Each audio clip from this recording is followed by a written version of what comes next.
Salutations à toutes et à tous, Bande Konabiso, Balandi Sinon Info. Vous êtes là partout dans le monde entier. Au Boko Landabiso, Namkolo Lelo.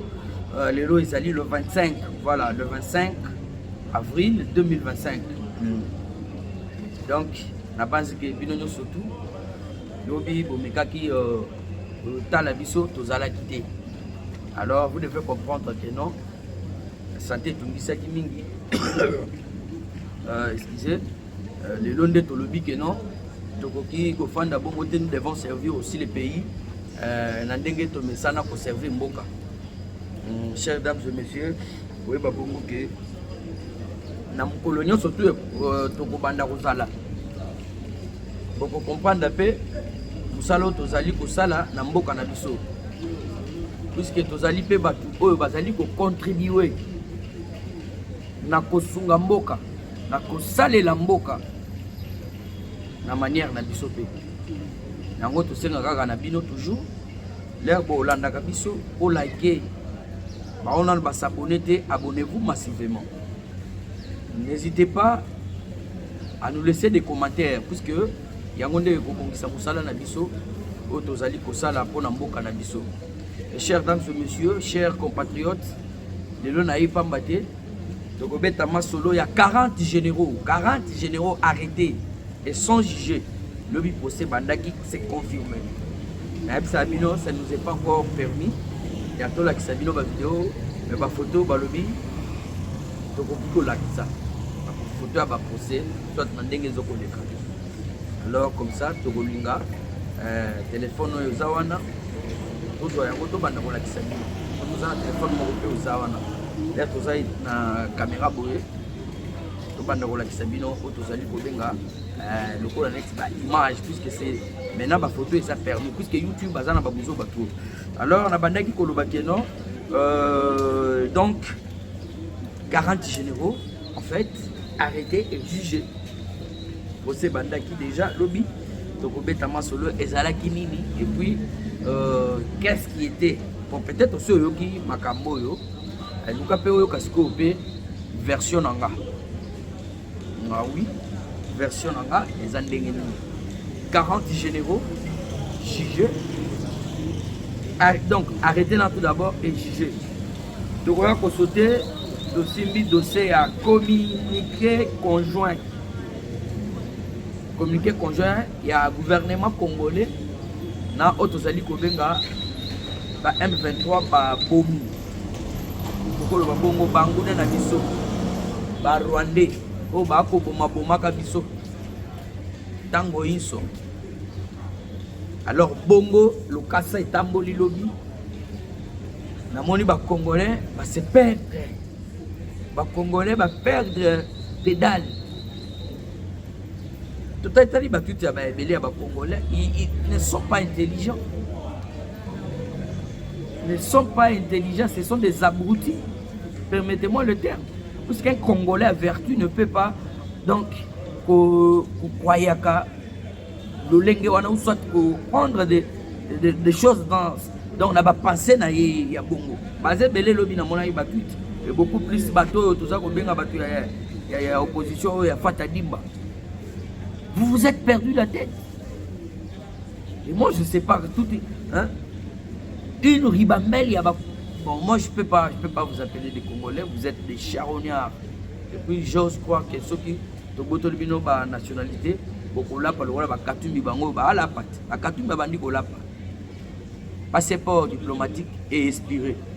Depuis Bandi Koko, ça va dossier en cours, situation payée, cadavre. Kabila Kuna Abimi Azobima la passeport rwandais. Ndako Tambola Kanaye, Nikolo Inyonso. Donc, chers dames et messieurs, chers compatriotes, il y a justice. Voilà, justice, merci beaucoup. Papa Mawele, Pierre Bozawana, Bino tout Bozabala Nangana, Papa Mayala, Albert, donc Bino Bola la Kate. Donc, Cheno Eza Bino, Rwandais, Toche Bango déjà, Clé Boa. Va publier les sous. Va publier les sous. Yo mon atabilongi ya bato ba pesa information ba Rwandais. Ba tout monde mais vous êtes payé il faut pas à l'aise dans le plateau de biso toza ba l'aise pour un plateau. Ah, je suis dans plateau dans à l'aise na lobi na mboka na je n'ai aucun problème na mutu. Donc chers dames et messieurs, tokobeta ma solo ya justice wana verdict que kozala les 14, qu'est-ce qui va se passer? Matata mpo nyalingaki abimisa bitumba entre Assemblée nationale et la Cour constitutionnelle. Et je vous l'avais annoncé, je vous l'avais dit. La Cour constitutionnelle, qui est chapeautée par le président et le pasteur, j'ai donné Kamoul et Tamombi Wanzam. Ah non, Matata mpo ne doit pas échapper. Il ne va pas échapper. À l'époque, il y a Ilungamba. Tous sont en Sima. Ilunga Yemoko, Ilungamba. Tous sont en Sima. L'air à Kenda Kobeta visite dans le parc de Agoan. Qu'est-ce qu'il a eu à rencontrer? À Monakini avec tout son. Donc, le gouvernement est au Batambolaki, la citoyenne côté place Makambo Bukangolo des Alaki. Balapade remporté, Banini, moteur, moteur, il y a miné, il fallait que ça, la misala, Yango, balinière et ça dit boulot. Donc, projet saboté. Et dis-moi, aujourd'hui, qu'est-ce qu'on va faire? Humilité. Donc, quand tu. Donc, l'air a sali mes gestions. Vous soit l'air a yibingo, l'air dit pas dit oui, bama kotaka, mon appétit à humilité. Mon amouti. Yo yibis. Totalité, taliba pète. Pour pas juger ce que total a pète. De suite au longo là qui est attaqué na procédure pas longo na procédure pour les arrêter ba longo là qui na réalisation. Kasi ba longo là une fois pour toutes.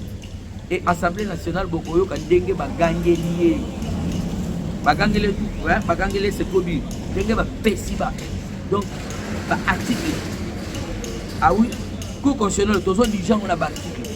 Oyeboy, le petit article aux ongi giga.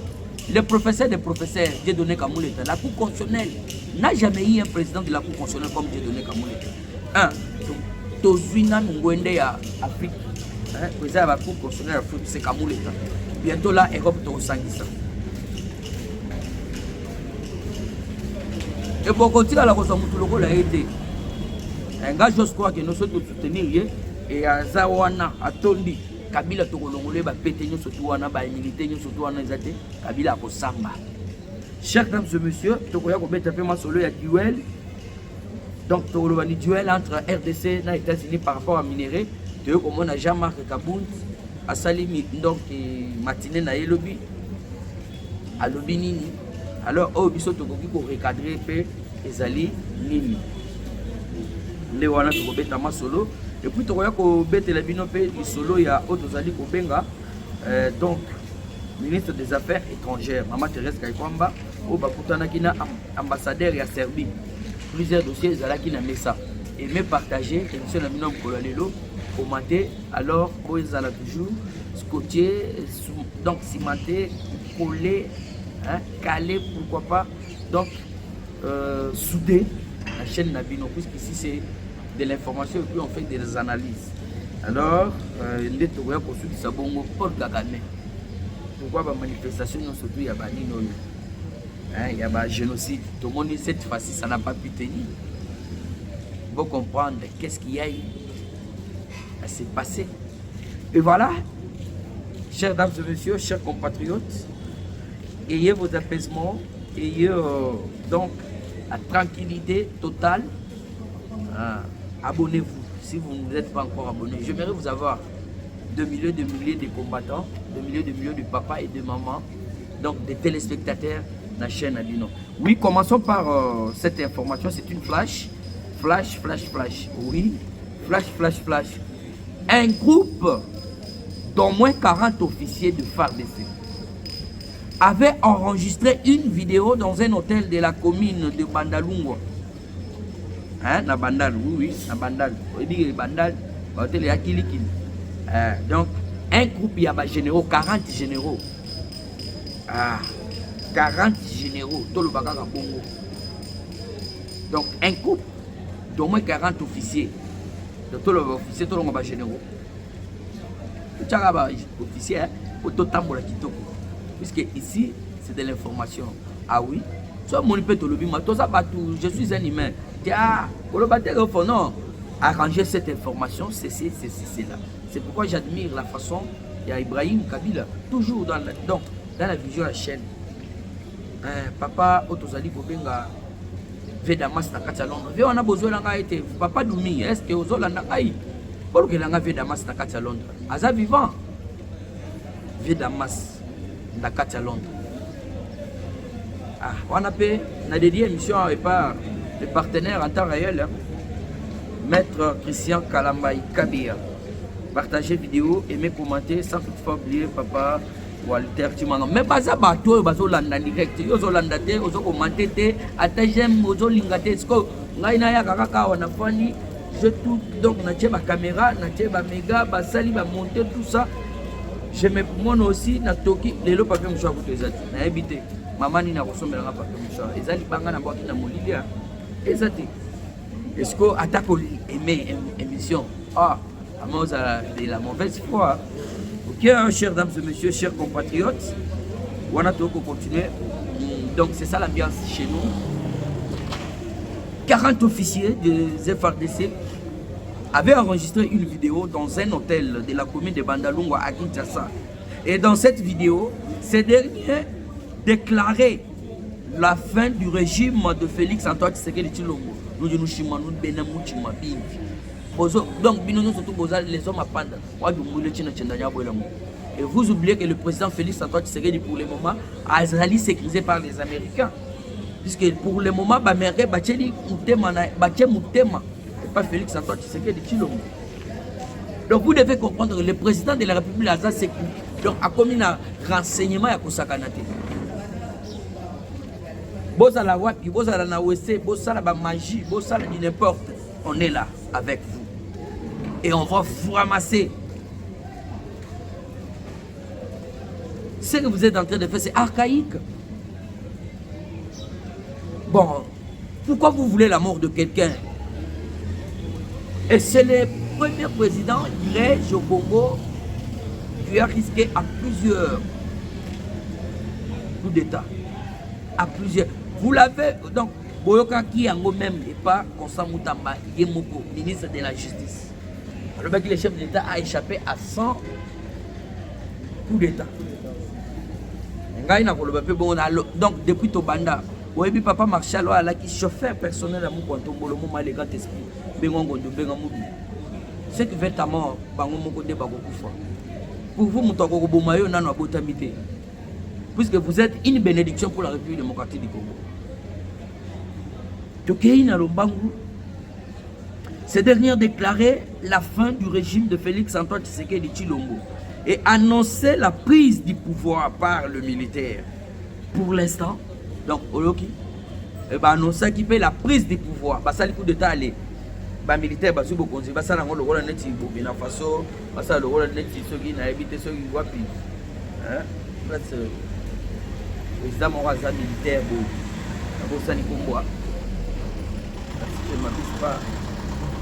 Mali,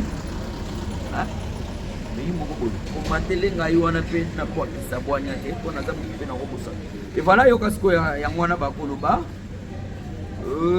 ils sont toujours et annoncer la prise du pouvoir par les militaires pour donc les militaires besoin de beaucoup après avoir fait la coup d'état les militaires besoin de beaucoup et pour l'instant ils sont aux arrêts, voilà, ils sont aux arrêts et ils sont actuellement jugés. Baza jugé le procès Bandaki.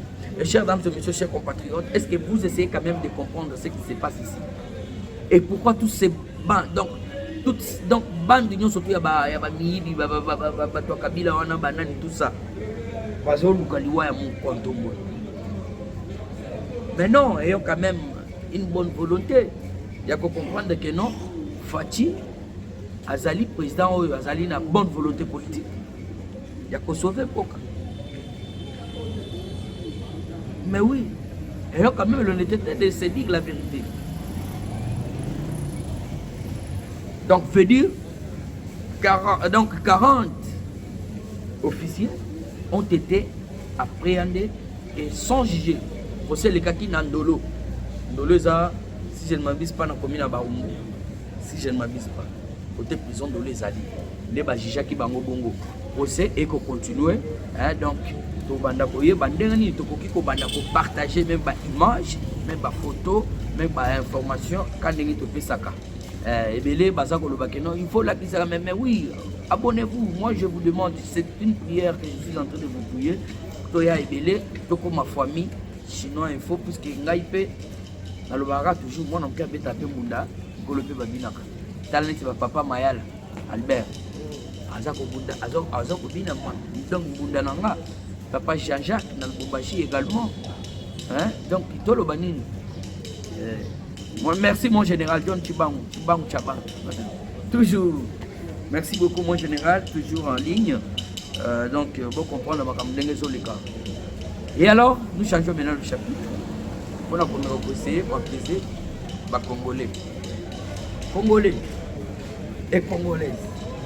Ah, nous avons été comme solo. Il y a communiqué conjoint et l'équilibre. Comme on est le Kassa. Naï, Ndekonabino. Hein? Ndekonabino.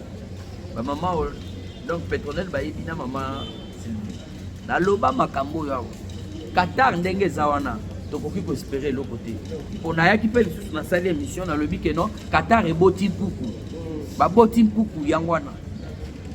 Qatar a investi beaucoup na Rwanda. Donc, bénéfice na ebele gozala na Rwanda et non donc au Congo.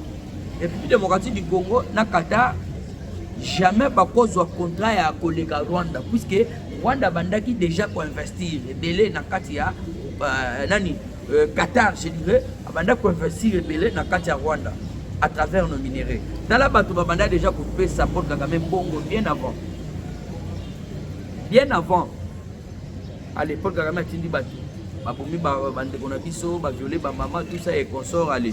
Ba yibi ba minéré, ba kena on a usine ya Kagame, ba tchema di Rwanda aller. Et c'est comme ça ba je l'avais dit. Mais le lot qu'est-ce qui nous est parvenu? Nous avons un communiqué. On a tout le temps en exacté. Donc j'ose croire que vous avez déjà dans la main. Mais pour que analyse profonde de l'engagement. Et ce que j'aimerais vous dire, chers dames et messieurs, chers compatriotes, aimez tout justement le vidéo et partagez, pourquoi pas commenter, n'hésitez pas. On va s'abonner dans le pour s'abonner à la chaîne Amino. Mais bon, qu'est-ce qui se passe? Dossier, il y a un communiqué conjoint entre les M23 et le gouvernement congolais, puisque Binomo Kokolandi Patrick Mouya a accueilli le ministre, Betty a levé Mamouna, surtout tout ça et consort. Est-ce que, pour eux qui est non, le dossier a dit que cantonnement et trêve, pardon. Trêve. Dossier ça est trêve. Donc, Moninga beta massa cité, Moussoussa beta massa cité. C'est ça ce qui a été dit là-bas. Donc, Totikala. Bisoto Bundasu na bangote, bangope ba Bundasu na bisote. Baké ba peut ba exigence ba mon bango belé kuna na sewa. Et je crois que Bandeko écoute, bino boza ba conseiller à Mokonzi Mboka. Vous ne faites absolument rien. L'entourage du chef de l'État, je le dirai toujours, je ne cesserai jamais. C'est du pourriture. Bino ne bo força Mokonzi qui est de Qatar. Les Qatar après Mokonzi Satali bino na mi Qatar est botini. Bino boza la tout papa soki jise Kabouya soki jise nani. Bino boza ba conseiller chef de l'État kuna. On a présence kuna. Biso toza na terrain, mais to yebi mambozo le kuna na présence. C'est vous qui donc vos salignon ce que Mokonzi qui est na Qatar. Les Qatar to komi wapi. Na dossier yango biso tozi courage comme c'est peut-être le peuple congolais que non pour essayer à causer les lots de mon côté donc n'osez pas à causer quelque chose na Qatar parce que baboti c'est nous qui ont fait donc tout ça nous salawa et vous tout autour du chef de l'État vous avez conseillé du n'importe token de kaka voilà hier ceci c'est là puisque vous avez conseillé du n'importe makambo ya nango ya yinga les lots nango vous êtes belé nombreux et le chef de l'État doit vous chasser. Nous demandons les chasses à l'homme. Chasse à l'homme là-bas. Conseil surtout. Donc, mon conseil il y a bande, il y a donc bande, il y a bateau, mafia, voleur tout autour de lui, coopérant politique comme je l'ai toujours dit. Comme je l'ai toujours dit. Ah oui, je m'en fous. Moi, je mange ici pour la République. mutu pe alobelaka mboka alala kanzala tokoyoka kaka mer kalangala toto bona bona 20 soit 10 la boy soit 20 oh Ibrahim Kabila tokolia biloko ya Kabila nayo lobela mboka. C'est comme ça que moi je vis. Vous ne me verrez jamais puisque vous êtes autour du chef de l'État. Donc le chef de on est en train de vous embourber. Hein na babilo moko futilité pas entourage nayo. Lelo bamsusu oyokaki bango batanga maki badali mbanza ambassadeur itinérant ake kokuta ndeni na ba vidéo conférence. Causerie na ban réunion ba Kagame bazana kati ba Kabila bazana kati et écoutez chers dames et messieurs. Non, le chef de l'État doit faire quelque chose pour nettoyer tout. Je dois faire ma gêne, le rôle là-bas. Ah oui, mais le chef de l'État sollicitant, je ne me vante pas. Je ne me vante pas. Là, je ne me vante pas. Même à ces sollicitants, je donne un coup. Là, tu as c'est ça. Tu as puisque tu as une ambition à gestion en beaucoup. Quand la qualité, tu as une capacité, tu as puisque tout le monde est docteur, professeur, tout autour du chef, c'est toujours du toyi-boyi. Permettez-moi. À comprendre que une communiqué conjointe. M23, donc, bango bazapé d'accord, nanga spécifiquement na bango côté gouvernement. Bamsusu babandi ko benga accord kiteke de monia. Batu bakufi ale yo bandi ko signer accord, omoni ondimi siko ko solana nanga te boy.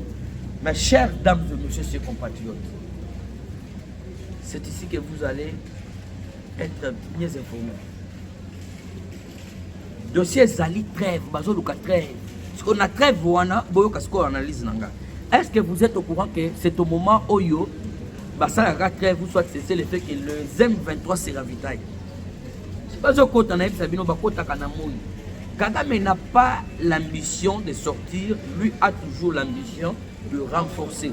Kabila tibo moni aye na bango wana puisque belé bazo loba bo ti ba kambere bazo ko Ferdinand Kambere est-ce que bozana ba vidéo bozana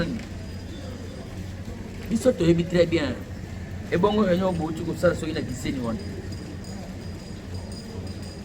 aya kasali réunion accueilli à Longwe. Pour ça zo banga moto ya wazalendo, ça je vous l'ai dit. Ce n'est pas du formol. Oh bino mona kabilo, ozo lukani to la kisayo nini. Yo kan sanga la kiso ba cortège nenge kutaki wana ebele. Voilà c'est toute une distraction la plus totale. Ya qui déjà souvenez-vous de Mamouna Omonika. Chers dames et messieurs, j'ai un tas d'informations ici, mais le temps ne me permet pas l'état de ma santé. Mais je m'efforce quand même que le peuple congolais bazo ilo Congo. Très voana au bango bazo luka. Puisque bango va solliciter yango. Et ça lit un jeu de l'ennemi. Puisque Kabila est à zo la réunion, il faut ravitailler kuna. Bazana besoin ya ko. Ko sala auto zali ko benga recrutement. Bazo ata 10 000 hommes. Ça, je vous le dis quand même, 10 000. Dans 10 000, on a pas déployé. Puisque Kabila Sokaye, Bolo Bakeno, Rwanda Sabimi, Kagame Abimi Sibatuna. Or, que Zabongo Tebasaka, Baragno, chaque jour, Kagame Azalaka, Kabila Azalaka, Banani, Oyo consort. Et chers dames et messieurs, chers compatriotes, tout ce que vous devez savoir, na communiqué wana, Patrick Mouya, malgré au PC Yango, Bisso, vraiment, donc le baïté, tu as d'accord, tu as Babilo, Kouana Boussali, Buna. Barwande faut babima trêve eza ya nini trêve eza ya nini biso tozana posa kinya bokota na logique ya mama Thérèse Kaikwamba ona kozwa mbala moko wa dossier na ye bokota na logique ya Thérèse Kaikwamba elle a déterminé mais oui tout le monde va comprendre makambo ndenge koleka chers dames et messieurs elle est déterminée. Biso comment ça fait-il toko ndima trêve et au moment où bango bazo ndima trêve wana bango baza ko se ravitailler wazalendo ne suivez pas babiloko ya Qatar wana ba M23 nyangala kata nini oyo moyibi nini oyo koki kokotelo na lupango na yo azo violer azo sala tout alors yo komona ka ke non to sala trêve donc abundisa yo te yo pe ko attaquer mais na lipango na yo ah oui. Maman Nangaï, vous êtes d'accord? Maman Marie-José, la souhaite. Maman Fatou, vous êtes vous êtes d'accord?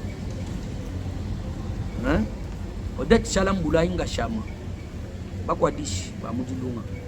Est-ce que vous êtes d'accord dans ma camboy? Oui, bien côté le nanda. Au monde sikoyo bazo yebisa bino que non beaucoup en très bien bundisa yo te yo bundisa te mena dipango na yo. Ah oui, dans quel pays? C'est tout justement au Congo. Ça c'est tout. Et les gouvernements congolais bakay bazu otas. Et là moi je suis pas d'accord. Mais ndengeza souhait ya gouvernement na ebité bozo banga ba rebelle. On a eu déjà le prince Michel, le prince Eric Prince. Moi, j'ai changé mon bouteille de sécurité aux États-Unis. Donc, je le dis au conditionnel, parce qu'il t'a déjà.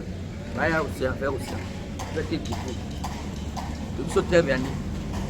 Au contraire, il fallait qu'il y ait non.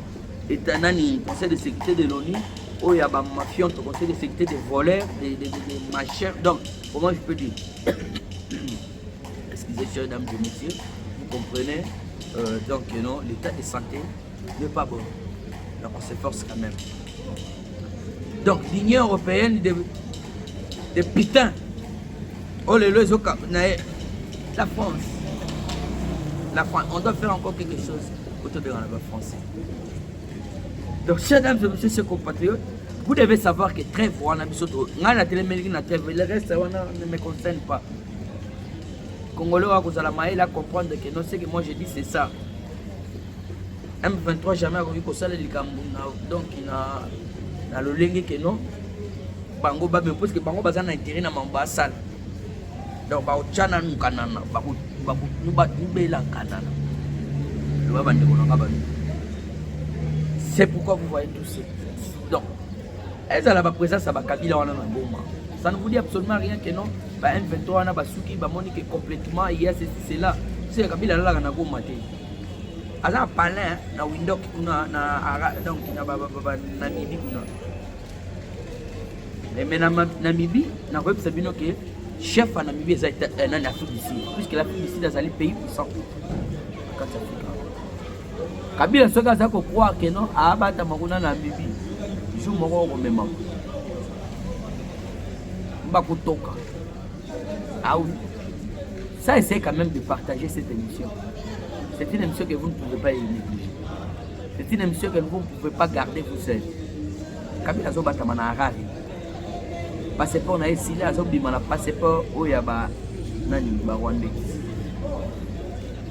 Ah oui. Ça je vous le confirme moi. Ba ba komika boyo. Kali Harare Windhoek bazo beta beaucoup. Et on a demandé à PPD, va être très frustré. À comprendre que Jacques Chabandenga bomi bor na bango. Donc bor edae. Tout le monde a monté la taka casque à PPD. Parti à Bami. Ba Francine Moyumba on a vu que bon contrôler. Moi ba Francine Moyumba. Les gens na sama lokonde na ba vidéoconférence, ba Franck Tumbaba Munda. Et il y a des journalistes au balobela qui Tumbaba Munda pour kenda ko inaugurer. Biloko kitona, si je ne m'abuse pas. Oh tala bomona kiyeyo. Tala za na vision chef. Bino ba journaliste po bima, je ne suis pas contre ni pour. Est-ce que bomoni te ke Tumbazala qui kokota na vidéoconférence. Réunion par vidéoconférence, Kagame azali, Kabila azali et le M23 bananga banini tout ça et consort. Basama Lokonde y compris, Ba François Beya y compris, Ba Azarias Roubero également, Ba Dani Banza, tout ça, Ba Francine Mouyumba. Réunion Kaka Yakeno, Ba pour maman na maman Marie. Peut-être yenda akokunda bino, na mawana ye akokunda nde bino, apesa tambongo wakunda. Mais bino so bo linga bo mona liwa na ye, wana kamukishi mutu mukoma. Si akufa na ye kala. Chers dames et messieurs, chers compatriotes, surtout, nous serons surpris. Nous serons surpris. Et nous aurons nos yeux que pour pleurer. Gouvernement congolais, en tout cas chef de l'État, mais quand nous avons le gouvernement pour faire face à l'agression rwandaise. Maman Thérèse Kaïkon bazo sala musala mais na évité banani ba oh tout ça obenga baba entourage ya mokonzi ou soit ba conseiller de ba ko baby salobingo pas. Ça on a posé pas bien on va dire que la mission est ainsi que les Américains ba que ba très besoin pour la nini. Pour basa la nini. Ah, vous comprenez sur le dynamisme donnant cachal. Papa vous ça ça. Donnant cachal. Na Mbujimai, mobiliser batutu. Basa toujours sima mokonza mboka. Basa la panique te tokozongela lobi makambo kasa nga na yo. Chers dames et messieurs, chers compatriotes, tous à la sécurité, c'est les filles wana Kabila na bande na union surtout mobimba. Donc baza ko ça kende ko renforcer. Baza ko renforcer. Pour attaquer la territoire il y a est de la République démocratique du Congo. C'est tout ça. Hein? C'est donc c'est union surtout bango ba on va préparer. C'est ça. Et voilà, chers dames et messieurs, chers compatriotes, dossier Matata Ponyo. Ou bien dossier Manan Kagame Wan. On a montré Kagame Anila qui sont pas commémoration de génocide wana. Donc, tu comprends que tu peux mélanger. Ils ont collaboré génocide. On va collaborer, mais collaborer pourquoi stopper puisque accompagner la banda ko tchaba to lamba na miswa, abanda aussi pas ba to lamba na miswa, l'air ba to longolé lamba, va comprendre ah, il est ce qu'on va comprendre que non. Ah, ce qui na continuer modèle là. Merci beaucoup papa Mayala Pierre, papa Mayala Albert. Wana donc nazo Sabino et en direct. Papa Mayala. Est-ce que beaucoup commentaires merci beaucoup papa Mayala Albert pour notre soutien oui, il nous a soutenu. Et voilà, chers dames et messieurs, chers compatriotes, c'est du fond de mon cœur, merci beaucoup vous le père. Zamba Batelo vraiment. Donc, Kagame a comprendre tout justement que ceux qui ont continué à commémorer le génocide, tu vas comprendre que donc l'auteur il y a génocide de Senga, tu vas comprendre. Et puis il y a Bandango en camp. Bandango, bon, il y a Bazali, papa Bazali, maman Bazali. Abia Rimana n'a pas profité Kagame a bandé déjà comme ça déjà génocide. Abia Rimana n'a pas profité. Parce que bon mituna libosa bana ko commémorer génocide en si ko ni ne sali que annulé ko commémorer. Vous êtes tous sans ignorer que non, c'est lui l'auteur. Et wana to sauter toke na Lumbangu. Justice. Parlons maintenant. Il y a procès Matata Ponyo. Procès Matata Ponyo, vous devez savoir ceci. La Cour constitutionnelle déjà les dossiers à main à cause de la quantité à Zakour Mounene Yamboka. Azali institution Mounene Yamboka Nabiso, la Cour constitutionnelle. Donc on a qui bon à l'époque il y a des données comment dirais-je Jean-Dédé Kalouba. Jean-Dédé Kalouba. À le baki cour les a incompétentes, il y a qu'au juger Matata Ponyo voleur, mais pour Aza incompétente. Là, comme on a les pasteurs, j'ai donné Kamou les Tamouambi Wanzambi. Ah oui, moi j'aime beaucoup l'appeler comme ça. Aïe, à Lobini. À Lobby, ici, la cour est incompétente. Donc, la cour est compétente de juger un voleur qui est Matata Ponyo. À Lobby, Abimisa avec l'article, puisque chez lui, c'est des articles et des articles. Je ne peux pas dire donner Kamou les Tamouambi. Pour nous, l'article, il faut tout changer la faculté, je vois. Puisque professeur devant ma professeur, mais ma professeur, je suis batanga vraiment. L'article, babimisi, tout le monde traite. Mutumaya loba, et ça te ba onyemba, bangonyo surtout na simakame na cravate, il y a autre ça qu'on benga matata na cravate rouge, cravate pour ma qui souffle. Si je ne m'abuse pas, article 151, c'est comme au papa loba qui n'a pas le bino, et ça pour l'Assemblée nationale jamais a coupé sa injonction. L'Assemblée nationale jamais a coupé sa injonction et puis jamais a contredire ou soit coupé sa ningisa. Na procès déjà cour constitutionnel assis à bandit. Donc existe à côté, ezalakate. Wana ezabongo article wana on tue etc. Donc on le bino très bien pour nous stipuler l'attendre le bino yango puisque le temps donc ça pour mourir. Donc Assemblée nationale kuna koki ko sala RRT. C'est mieux stipulé. Injonction mon côté pendant un procès pardon. Pendant un procès que la Cour constitutionnelle a déjà engagé, jamais au Assemblée nationale le lobby tolongo la boye, humilité, tout ça, ceci, cela, et pourquoi pas? Non, c'est un voleur. L'air aïba qui wana, attends la qui va humilité. C'est que l'air va comme qu'on juge, les beaux autres, est-ce qu'on va humilité? Et non, il sera jugé sur la humilité, on a pas humilité, on a pas que non, humilité aux airs, voleur, il y a qui moïbi. Bazali bateau, comment dirais-je, balobani pas bakino, bangwalima en cravate, angwalima. Ce sont des voleurs, les angwalima, les sassa. Donc bateau bazako boma, les koulouna bazako bomandé, donc ils font ya paisible citoyen. Et na yango pour comprendre dans le dossier yango, otozali kobenga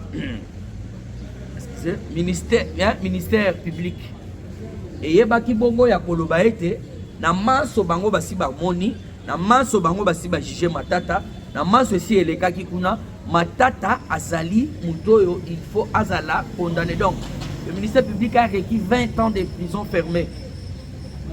Pas Matata pour yona moyibi wana Golguer. Et puis Golguer wana là aussi saboloko ba otinde directement chez bango et puis akonyata te. Et puis Matata Pendengazana soit ici boloko a pour assumer aucune fonction de l'État. On est là qui possède un ministère public. Et alors, Malobezongue là qui n'est pas président, il y a cour constitutionnel au Azala qui juge naturel et Matata Pogno. Il y a à Lodi Boye procès et Sili les donc à Betty Marteau. Fin de procès, le verdict va tomber le 14. Ah oui. Le 14 mai, on a posé le verdict. Ndembo comprendre Matata olala na cravate rouge et puis Pétua na ba kuluna. O bazaku.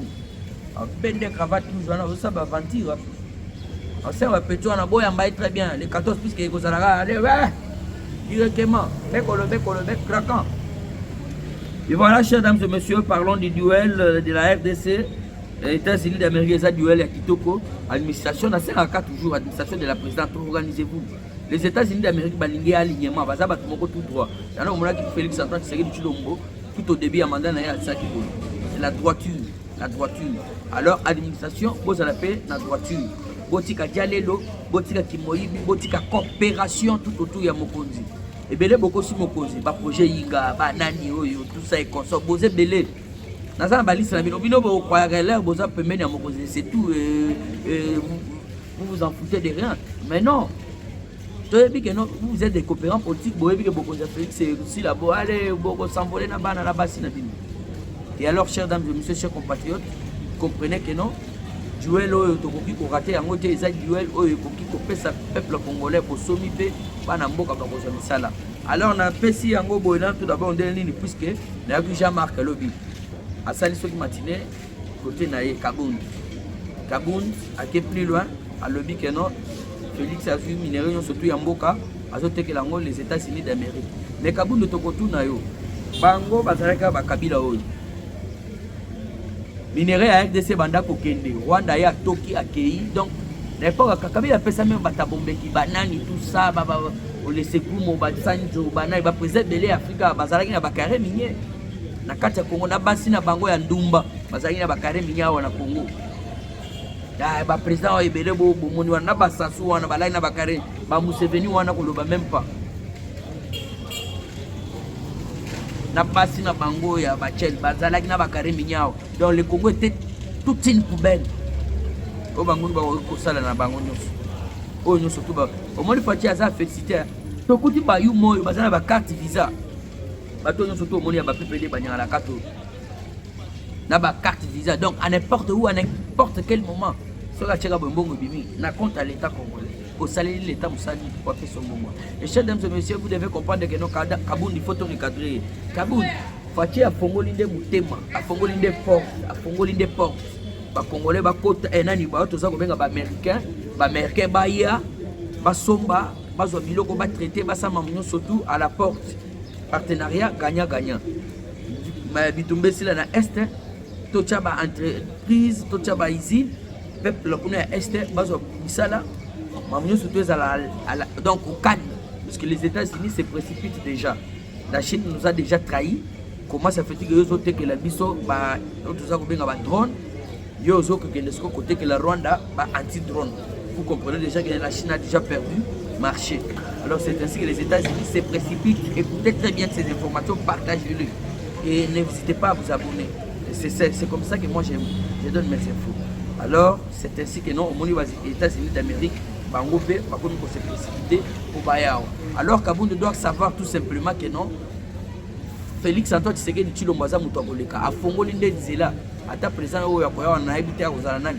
Donc Fatia Salananu kaka tia kosisa ma mission na ye scolaire akoya wan atiki des gens nzela que non ba merveille biso na bango accord ezala kabouri 50-50 bitumbesili na est baza ko boma isu ba mama te baza ko piller te. Hein? Donc c'est ça. Puisque bananga oyo nyonso bazosala wana eza motema mabe babotole carré minier lelo omoni mpe Kabound abimi na Mpwasa abimisi motema mabe azalaki na carré minier babotola ye carré minier ya Kabound babotola ye déjà yango wana ezalaki makambo epesaki ye donc pitopal alobaki biloba ti bayaki kokanga ye akotaki boloko alors ndenge ayoki te abimi lisusu donc souci wana chers dames et messieurs ozosakana na carré minier okozanga $10,000 par jour. Par jour, $10,000, 10 000 par jour, peut-être par heure. N'a pas 15 heures de cocota, n'a pas 12 heures de cocota. 10 000.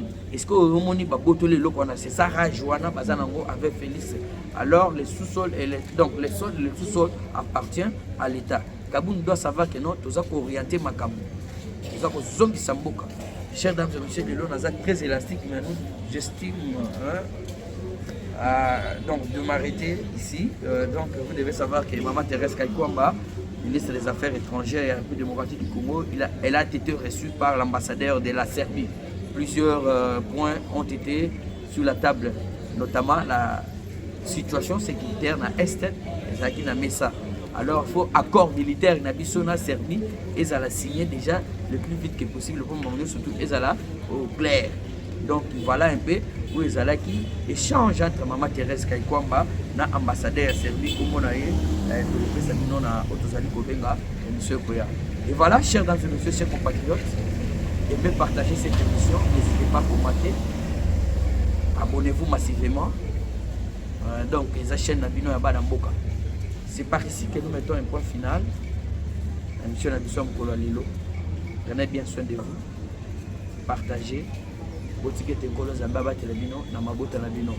Papa Mayala Albert, à ne pas oublier, j'ai dit et je vous remercie. Ciao.